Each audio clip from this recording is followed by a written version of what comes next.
Hi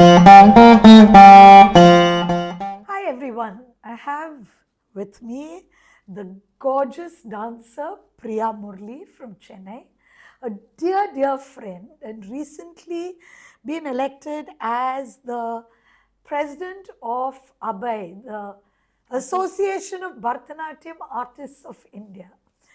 Uh, Truly a fabulous honor. But she's not going to talk to us about Bharatanatyam today. She's going to talk to us about the games she played when she was a child. Thank you, Vinita, for that lovely introduction. I'm so happy to be here in the midst of such wonderful old games. My memories as a child was I was the third child in my house, and I was one of the youngest of the cousins. So many of my boy cousins would kind of, because I was younger, would not Would take bully me in, you. and they would not take me. So, they'd play these kind of games, and I'll come, and in the midst of that, I'll just do it. Can you believe it? I know that I was very bad, but that was because I was not included. It was not my mistake. But Was your brother also someone who did this? no, they were. So I had a brother who was older 11 years, and then the other brother was 6 years, and my cousins were all between 10, 11 years. The 11 years older, they were all very nice, but the 6 and the 5 and Though the 4, they were the bullies. And I was the only girl around. I have a cousin who's younger than me, but she was in Bombay. So many times, she wouldn't be there during holiday time. And usually we all got together. We lived around Mylapore, Karpagambal area. And, I don't know if you know that, you have afternoon food, curd rice in your hand and with stories, regaling us with stories. One aunt or the other, or my mom, somebody would do it. So it was great. But, and another thing was I was always interested in dance, and hence outdoor games were not my cup of tea. Having said that, I did play. But I would hate the PT. Can you believe it? Hate the PT period in school because I had to do exercises. And I would always think of even then, I would be very scared of my feet getting hurt because I had to dance, I had to go to class. That was my obsession. So at home, my mom was fantastic. She got us a lot of puzzles. This palanguri I bought, my mom and my son have played a lot of this. Oh, this nice. York palanguri. And it was amazing because it was also a game of strategy. Yeah. And then, of course, we played Ludo, which is again Daikattam.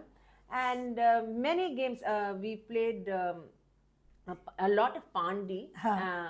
And you were not worried about hurting your feet with Pandi? No, that was because it was more like Raita or something. And also konchu dance moves, very balance. Yes. But you must have been superb with the balance part of it, being a dancer. Yes, definitely. Those years I was quite a thing. And I would love the Snakes and Ladders and the Paramapadam. And between, when I was quite young itself, I knew about how they used to play during the Vaikunta Ekadasi Paramapadam. So it was a fascination for me. And then Chinese checkers, one of my cousins, Prabha, taught me that. So I would practice because for me, being good in some game, because all these older cousins were good in some game or the other. So you had to be good at something. So I have my cousin Prabha to thank for because she taught me the Chinese checkers.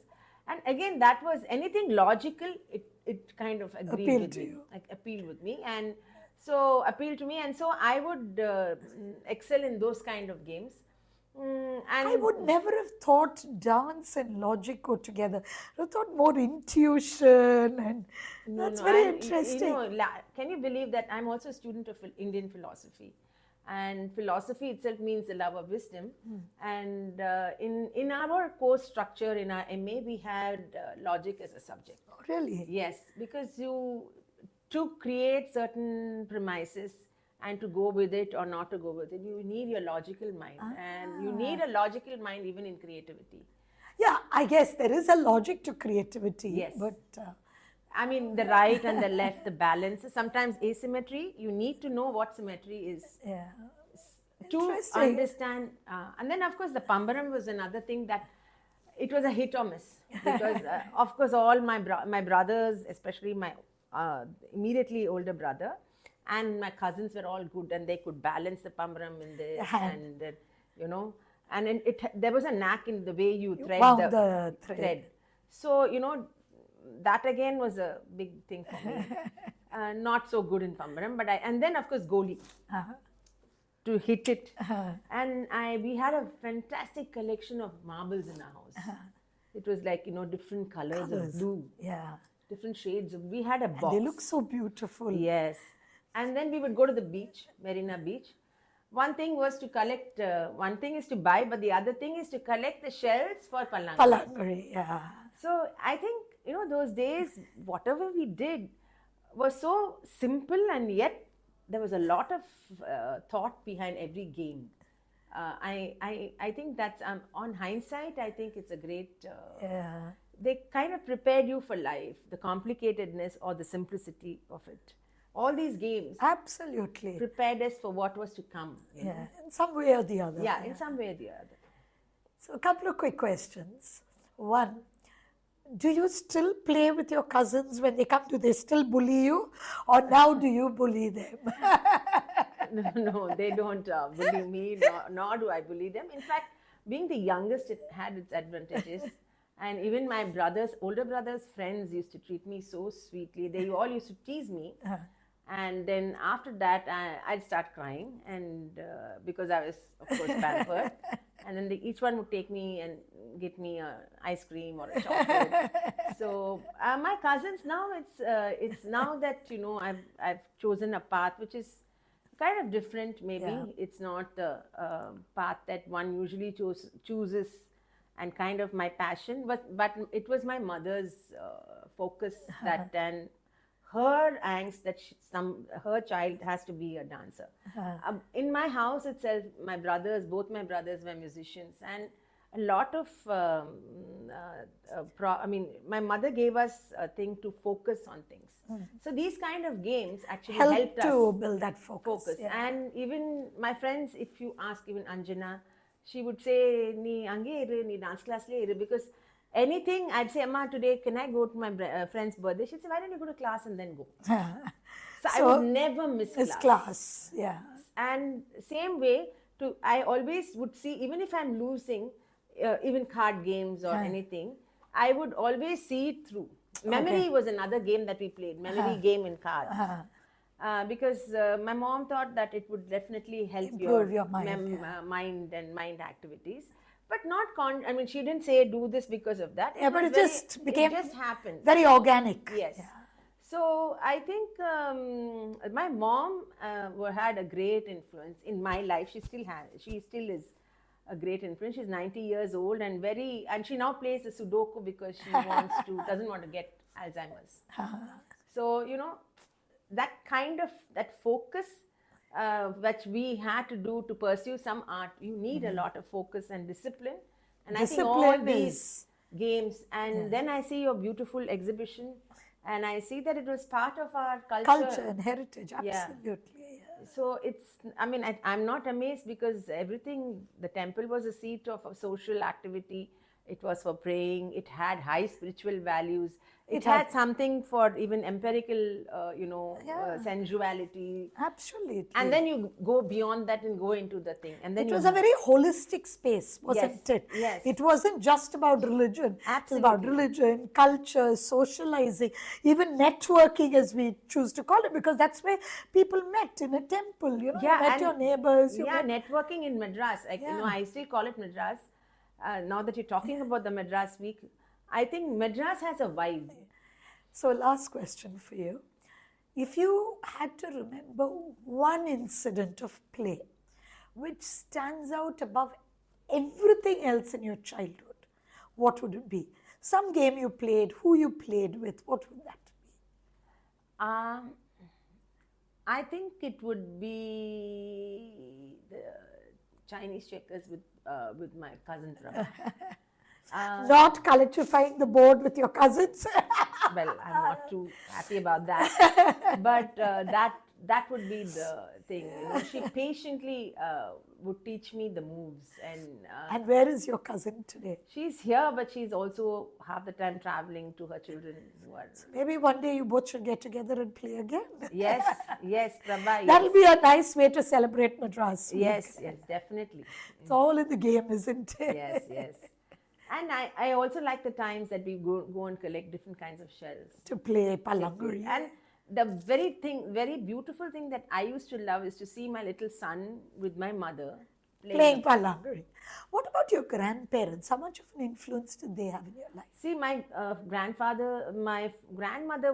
paternal grandmother was with us, but not much. very long. Not a storyteller and all that. No, and nor was my maternal grandmother was there, but she was just like a support to all of us. I lost my father early. Yeah. But a lot of the stories and everything I learned from my dance class, So we had a master who would come and tell us stories. Nice. Because a part of being an artist, of being a Bharatanatyam art dancer, is that you don't learn Bharatanatyam alone. You have to learn music. You have to learn know the sculpture. culture. You have to know temples. You have to know symmetry. You have to know the Brahma Sutra. Yeah. You need to know your Absolutely. body. I mean, that's the kind of art that we were learning, and we had a holistic training. And so it was, in fact, CBC sir, who just passed away, had a dance drama called Krida. I remember. And it was very exciting for all of us because it kind of kindled memories for many of us. Yeah. To see in different beats, especially Pandi and Nalamu, like he had done a lot of I moves. remember. Skipping was another thing that was there for us. Did you do a lot of skipping? Yes, I did a lot of skipping. In fact, I used to sing songs and skip. yes. Do you remember any of those songs? No, I don't remember. But I used to sing a lot of songs and skip. And then I remember that as a child, I was asthmatic. And once I've done skipped for more than 100 or 200 counts and went back to the hospital because so I had a bad bout of wheezing, but skipping was, and then with your friends, you jump back and forth. Yes. At that time you sang songs because you had to keep the rhythm. You don't remember any of those songs. And it was basically like 1, 2, like that. It was not the like rhythm was very simple, but there was a little chant that went with it. Sometimes yes, but no idea of it. But as I told you that in school I would just it was a farce. What I was doing was a farce because you'd fall down and I can't go to class. So, but these kind of games, these kind of games were very. Now I wish. See, the search for Sita, Vanavas, all these are so beautiful.